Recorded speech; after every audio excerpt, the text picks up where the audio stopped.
और दिल्ली के उप मुख्यमंत्री मनीष सिसोदिया इस बीच क्या कुछ कह रहे हैं वो आपको सुनाते हैं। अनऑथराइज एरिया में एलजी ऑफिस से मंजूर होती आई थी। अचानक एलजी ऑफिस ने अपना स्टैंड चेंज करके, एलजी साहब ने अपना स्टैंड चेंज करके उन दुकानों को फायदा क्यों पहुंचाया जिनकी दुकानें खुल गई थी। इससे सरकार को बहुत नुकसान हुआ, जबकि सरकार ने उनको लिख के भी दिया कि आपका जो ये स्टैंड है इसकी वजह से सरकार को हजारों करोड़ रुपए का नुकसान हो रहा है। उसके बावजूद उन्होंने अपना स्टैंड चेंज नहीं किया, बल्कि डीडीएवीसी की एक कमेटी बनाई, उसका भी कोई नतीजा नहीं निकला और अंततः सरकार को उस बीते वित्त वर्ष में हजारों करोड़ का नुकसान हुआ। तो ये आज अगर निर्णय बदला नहीं होता तो सरकार को हजारों करोड़ रुपए मिलते। निर्णय बदलने से सरकार का भी हजारों करोड़ का नुकसान हुआ और उन दुकानदारों का जिनकी दुकानें खुल गई थीं, जिनके पक्ष में ये फैसला गया, उनको हजारों करोड़ का फायदा हुआ।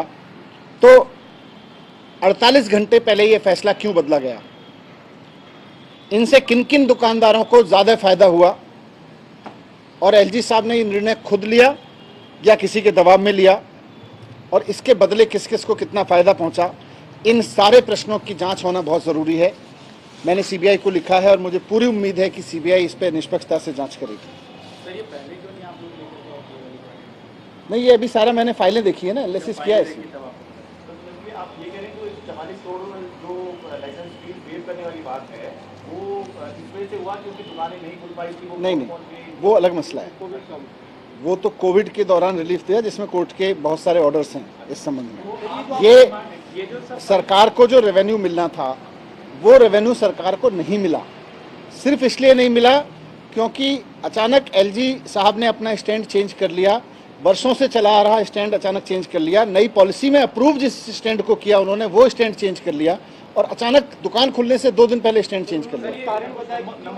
नहीं, और ये एमसीडी और डीडीए वाला मैटर को लेकर के इसको बताया, यही तो जांच होने का विषय है कि अचानक ऐसी शर्त लगा देना जो पहले पॉलिसी में नहीं थी। उससे पुरानी पॉलिसी में भी जब अनऑथराइज एरिया में दुकानें खुलती थी वहां भी नहीं थी, फिर ये अचानक एक 2 दिन पहले नई शर्त किसके दबाव में आई। ये जो पुराने वाले एलसी साहब की कितनी दुकानें नहीं खुल पाई, जिससे आइडिया लगेगी।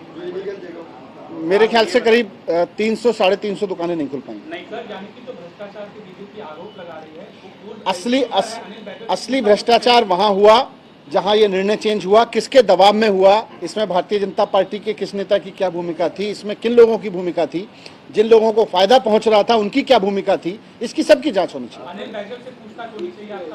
मेरा ये कहना है कि जो लोग भी वहां डिसीजन ले रहे थे सबसे पूछताछ होनी चाहिए।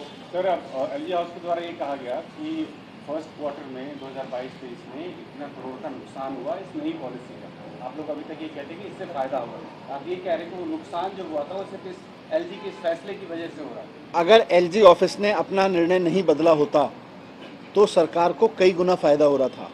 हालांकि पिछले वर्षों के मुकाबले फिर भी इस एक्साइज पॉलिसी में फायदा हुआ, लेकिन नुकसान तो सरकार को हुआ। कंपैरेटिव आप देखेंगे पिछले वर्ष के मुकाबले तो इस पॉलिसी में फायदा हुआ, लेकिन उसके बावजूद अनऑथराइज एरिया में एलजी ऑफिस का निर्णय 2 दिन पहले बदलता है। उसकी वजह से कुछ दुकानें नहीं खुल पाती और जो दुकानें खुल पाती हैं उनको उसका प्रत्यक्ष फायदा मिल रहा है। तो किसको फायदा पहुंचाएगा ये साफ है।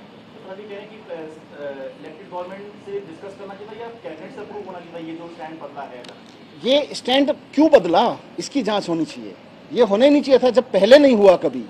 हमेशा पुरानी पॉलिसी में भी अनऑथराइज एरिया में दुकानें खुलती नहीं हैं। मैंने खुद भेजा है और मैंने फाइलें देखी हैं। 3 एलजीज के समय पे लगातार फाइलें हर साल की मैंने देखी हैं।